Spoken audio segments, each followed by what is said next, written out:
did good on the points. I was doing them. You have 3 points. There's 1 kiss. Okay, 1, 2, 3.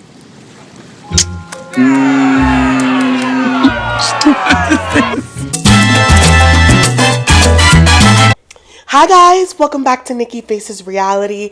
We're here to discuss the latest episode of Love in Paradise.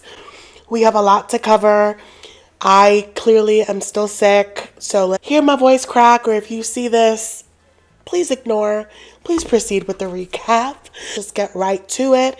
As always, like, comment, subscribe, share, so that our community continue to grow, so that we can keep discussing the mess that is this show. I'm just like, what was the casting process like? Was this the best that we could come up with?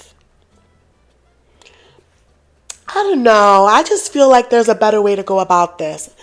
Maybe the casting team should have like a control group of just either content creators or other audience members to give a little feedback, because I mean, scene after scene, I am just disturbed.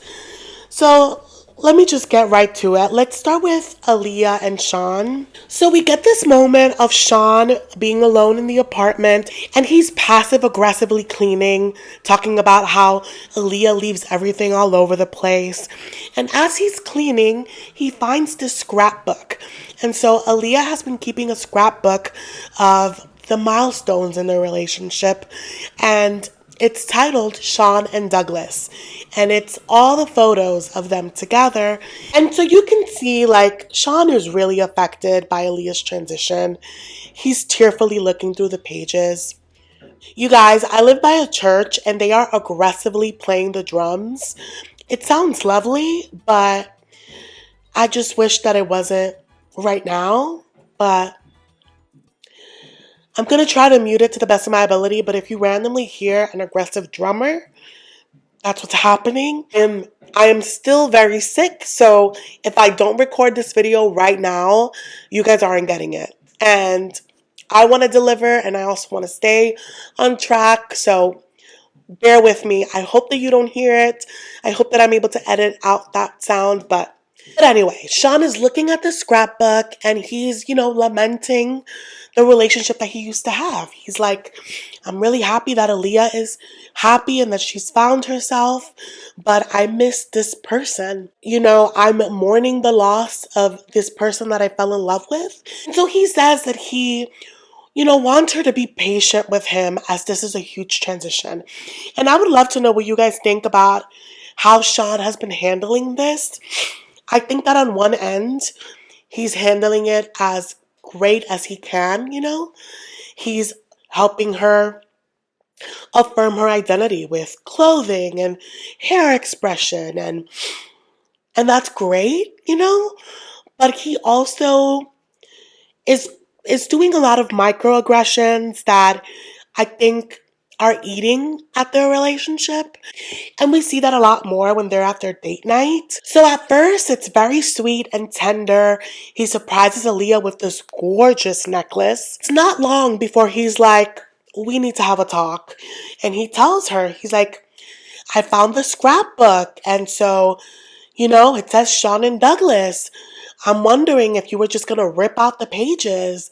And ALIYA's like, actually, I was thinking about it, of switching it to Shawn and ALIYA.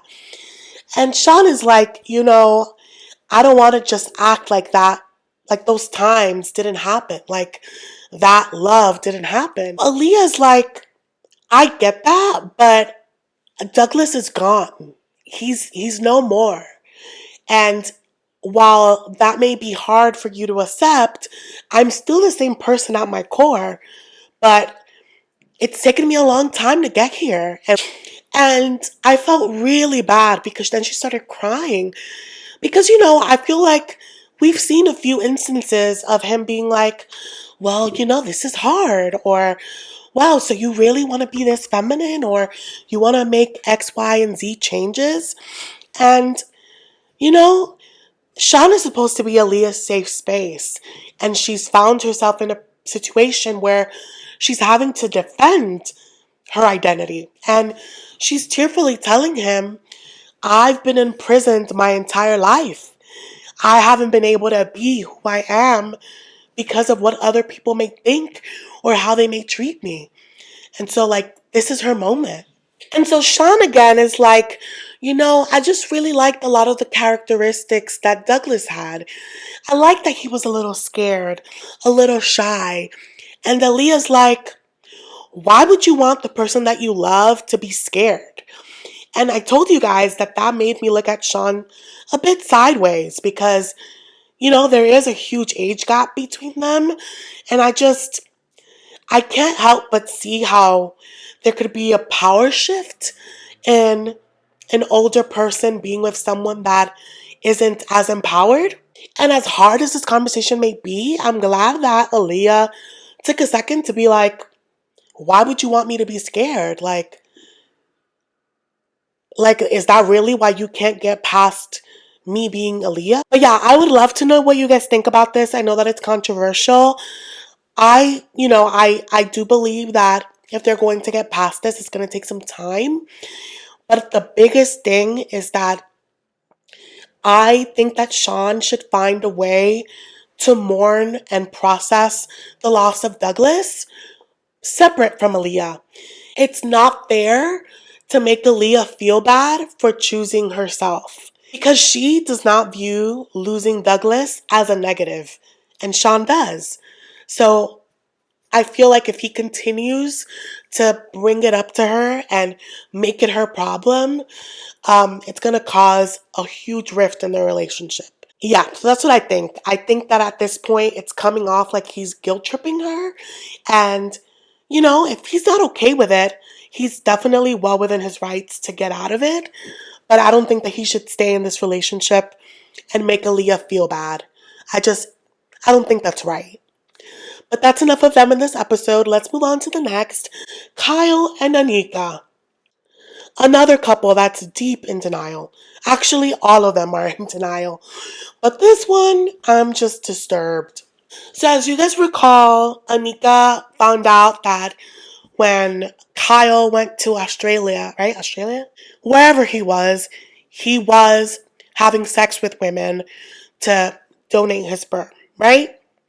And she's bummed. When we see her, she's like, I thought that once we got official, that it would be done. And the fact that he hasn't chosen me, it's just concerning. And she refers to it as a sacrifice, that he should sacrifice sperm donating for their relationship. And sacrifice is not the word that I would use. He is not some freaking Mother Teresa. His penis isn't made out of gold. No one needs his services. He is a predator. The fact that she's enabling his delusion by being like, oh, he should sacrifice his services for me is comical. But anyway, for some weird reason, she's determined to try to see things through with him. So they meet up at this yacht for their date. And Anika, when I tell you that the bar is in hell, she is so giddy that this man showed up in jeans. She's like, finally, no shorts. He looks so cute. And he looks like a bum. I was like, girl. She's like, oh my God, he looks so sexy in these jeans. And I'm like, he looks like Raggedy Ann. Okay? And honestly, I got a little distracted. I don't know how they got to the conversation about raising kids together. And everything he said, she had a problem with. And it's almost like, I wish that she would have like an outer body moment where she would see what's happening and is like, we're not a match. But she doesn't see it that way. Instead, she's, fighting him on every point, but still determined to like get him to see things her way so that they can progress the relationship. I feel insane watching this. Because from their conversation, it's clear that he doesn't know a thing about kids or what it takes to raise them. And she's taking clear offense to it. And she had me laughing when she was like, for someone that has 70-something kids, you'd think that he'd know a thing or two, but he doesn't know a thing. Then, of course, it's Kyle. There's gotta be a weird-ass scene, right? So he tells her that he has a surprise for her, and it's that he's been counting points. He's like, you ate healthy and you look sexy for me, so you could get a kiss. But the way that the whole kiss happened was so mechanical and so atrocious. So she's like, oh, a kiss, sweet. And he's like, yeah, yeah, yeah. So sit here. He's like, yeah. And he's like, I need your consent. Can I kiss you? Do I have your consent? And then again, it's like a robot. He's like, I'm going to put my hand here. Put your head here. 1, 2, 3. And it was the shortest peck. And she's like, that's it? And he's like, wow, it was magical. At this point, he's got to be trolling us, right? I just refuse to believe that some people are that out of touch, right? And again, they have to be either punking us or Anika is so desperate that she's just willing to accept anything because she's like, oh, through the weirdness, I can see that he's a sweet guy. Again, do we need to swap your eyes? I just don't understand how she's so positive given the cards she's been dealt. Like, how is she still there? Because I can see how he would be doing it up for the cameras, but do you think she is too? Do you think they're in on it? I just don't get it. So we see them go shopping, and again, their interactions are always so weird and mechanical. The way he greets her is so awkward. And I'm like, okay, whatever, let's get through this scene, right? I'm thinking that we're going to go shopping for Anika. No, Anika has a plan. They're shopping for Kyle. She is determined to get him a new trousers because she's like, if you're going to be seen with me, I'm going to need you to be presentable. And this is not it. But it's funny that she says that because, again, she commended him for showing up to this date with pants again. Bare minimum shit. The shopping experience is as terrible as you would imagine it. First of all, he's like, yeah, I want everything extra small to show off my muscles, to show off my bulge.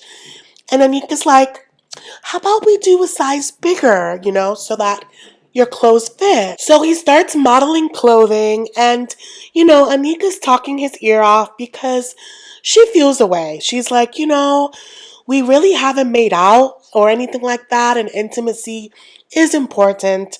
And he's all like, well, I want us to get to that. I want us to build more of the emotional connection. And she's not liking that one bit because she's like, you're having so much sex with all these people that you have no connection with, and you won't be intimate with me. And so she's like, I just don't think that it's fair that if we're building something that you're going to hold out on me because of some addiction that you have. And so he's like, it's not an addiction. I just, I want to help people. And she's like, help people? You're not some freaking saint. And he's like, I want to help people in need. And Anika's like, fuck them kids. They can figure out their own mess. You're my boyfriend. They can't have my boyfriend. And he's frozen and he's like, I don't know how to answer that. I don't know what you want me to tell you. And he says it over and over like a cartoon. And she loses it. She's like, I can't do this. This is crazy. And she just walks off. And as she's walking off, still cursing, he's like, yeah, I don't know what to say. I don't know how to answer that. So yeah, this man is not going to quit sperm donating. I really do think that it's a power trip. I do think that it is some sort of addiction. I think that it's a bit sick. I don't think that he has pure intentions. But I also am like, Anika, if this story is true, and it's not scripted, you knew who he was when you reached out to him. You were actually going to be one of those clients. Unless he told you verbatim that he was going to stop that for you, to make an assumption or to think that he's going to do it, it's just, at your big age, you should know better. I can't believe that these two are on our TV.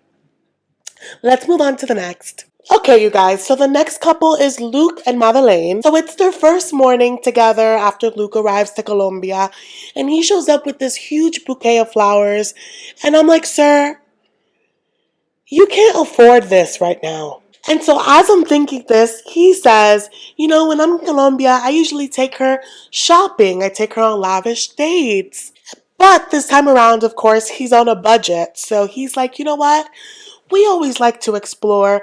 I'm going to take her to a coffee farm because I'm hoping it's a cheap date. And so on their way there, you know, he's telling her about one of his businesses because that's one of the reasons he also doesn't have money.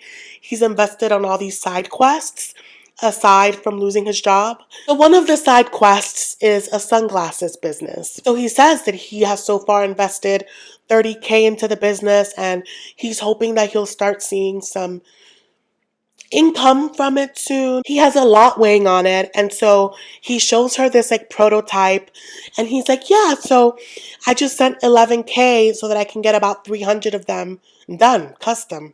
And she's like, why would you do that when you have no money? We have no money. Again, this is money that he's pulling out of his 401k. He's liquidated his 401k because he's lost his job. And so he's using it to maintain not only his lifestyle, but also the lavish lifestyle of his child bride. And so Madeleine, you know, realizing that she could be homeless because of this man, she's like, why didn't we have a conversation about this? Again, you lost your job and you didn't tell me until now. You're making big investments and you're not discussing it with me. You know what? She's making points because if they're going to get married, this affects her. And she's not really making money off of her beauty bar. So, yeah, that 11K could have taken them far. And I just love how direct she is. She's like, you're broke. You don't have money. Why are you just throwing your money away? She's like, you know, I depend on him and I don't want to go down with him. So she's on guard because she's like, I'm not trying to go back there. I like this nice life. We're going to keep it.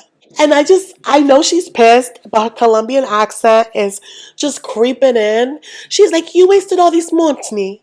The way she said money is like mosni. It's so funny. But I feel her pain because I would be pissed. And so they arrive to this farm and they're planting their own coffee trees. And you know, it looks sweet, right? It could be a sweet date for anyone else, not for Madeleine. Madeleine is furious because she's like, not only are you broke, but you take me to this farm so that I can get my acrylics and my shoes dirty. Yeah, Luke isn't getting points. But aside from planting coffee trees, this farm does offer, I guess, like a spa treatment where you can get coffee scrubs, which I love. I think coffee scrubs are the best exfoliants. But instead of having someone else do it, Luke is doing it to her. And in his man brain, he's like, you know what? She's already pissed at me. Now I'm rubbing coffee all over her. This is the best time to drop the news that I'm not moving here like I told her that I would. Like, I don't know what he was thinking. And so as he's having this conversation, he was definitely dancing around it. And he did tell us that he's a bit of a people pleaser. Sometimes people pleasers get on my nerves because it's about the way that they take forever to get to the point. And so Madeleine must be used to whatever it was that he was doing because she was like, it's a simple question. Are you moving, yes or no? And he tells her no, and she is so bummed. And it wasn't this moment that I was like, where is this 19-year-old's family? What is her backstory? Because she says, she's like, I need you here. I'm feeling really lonely and like I was really set on you moving here. And so, yeah, I would love to know the backstory on, first of all, really how they met, but also what was her life like before he was in the picture. Yeah, I just want to know what led to this 19-year-old girl building her world around this irresponsible man-child. Also, I'm wondering if he's starting all these business ventures in America and they want to be together, why not do the K1 visa? Why is it that he has to move to Colombia? I wonder if that's ever been on the table. They haven't mentioned it on the show. But yeah, I'm like, why not the K1 visa? But that's it on them in this episode. The last couple is Alex and Adriano. Talk about denial central, okay? So when we catch up with them, Alex is raving about just how incredible the sex is, how great their chemistry is, and just how much of a high they can be on when they're having good days. And we see them at a vineyard, and she's talking about how peaceful and sweet it is, but she has a lot on the brain. She's like, I don't want to get caught up, with all the passion. Like, I don't want to just follow all his whims. Why is it that it always has to be what he wants? What about what I want? And I would like to have some hope that she's asking herself those questions while still being stigmatized. Maybe there's hope for her. Heavy on the maybe. So that night they go to dinner and they're being joined by her cousin. She just happens to be on a Euro trip and she's obviously heard a lot about Adriano, so she wants to scope him out at dinner. And she came ready, okay? For every little action, she had a follow-up question. To me, she's already the star of their segment. She kept calling him Fabio, and I was like, I can't unsee it. He definitely looks like Fabio. So anyway, at dinner, Adriano is flexing. He orders for the table and she's like, oh wow, thank you. Are you going to pray over all this food? And he's like, pray? And she's like, yeah, are you going to pray over the food? Grace? And he's like, we don't do that. She's like, what do you mean? They don't do that here? Which obviously she knows. And he's like, no, I don't believe in anything. And the cousin looks at Alex and she's like, and are you okay with that? And Alex says the stupidest thing ever. She's like, it's not a big deal right now, but it will be later. Why keep investing in someone that you are polar opposites with in like fundamental things? Because she goes on to say that religion is a huge part of her life. And I would imagine she's going to raise her kids in the same way. So it's like those things, if they're deal breakers to you and they don't align in the beginning, don't wait a year later and think that it's going to change. Like when she said that, I was like, are you dumb? But also, I want to point out, I'm like, okay, Alex, like you and Adriano have similar tactics then. Because remember in the last episode, he's like, you're saying no about the threesome, but I'm just going to keep asking until you change your mind. Is she taking the same approach with religion? Is she going to just keep bringing it up until he decides to opt into her religion? It doesn't work that way. Just like she's adamant about not doing threesomes, he doesn't believe in anything, and he's not trying to change that for her or anybody. And somehow, of course, the conversation got to threesomes. I think the cousin said something along the lines of, well, you don't believe in religion or anything like that, but you believe in threesomes and that's not normal, but you believe in that. And of course, it wasn't long before the threesome of it all was brought up. And his stance on it is that back in the day, people used to be a lot more free and a lot more liberated with sex. And he hopes that one day we'll get back to that. But the cousin is laying it on thick, okay? Adriano is clearly uncomfortable because the cousin keeps prying. And again, she keeps confronting Alex with these questions. She's like, are you comfortable with the threesome thing? Can you handle that? She flat out asks Alex from 1 to 10, like, how much does it bother you? And Alex says 10. So again, what are you doing here? Does she not hear herself? His schmex game can't be that good that you are going to lose everything for a guy that doesn't even align with you in just basic things. So yeah, that dinner did not go how he would have liked. And so we see them, I guess, the next day. The cousin is off sightseeing. Adriano takes this moment to take Alex to like a pizza making class. He's really trying to butter her up, but also trying to shake off the experience that they had with the cousin. And again, Alex goes on and on about how she has a lot to think about because they're culturally so different.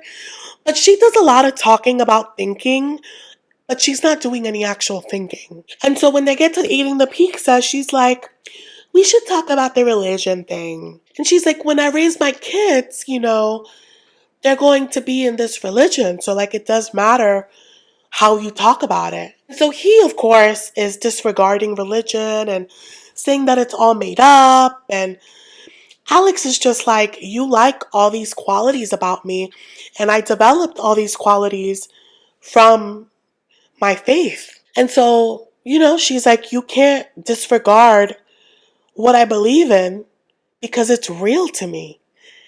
Also, race. And she brings up a huge aspect of it because she's like, if we have kids, they're going to be black kids.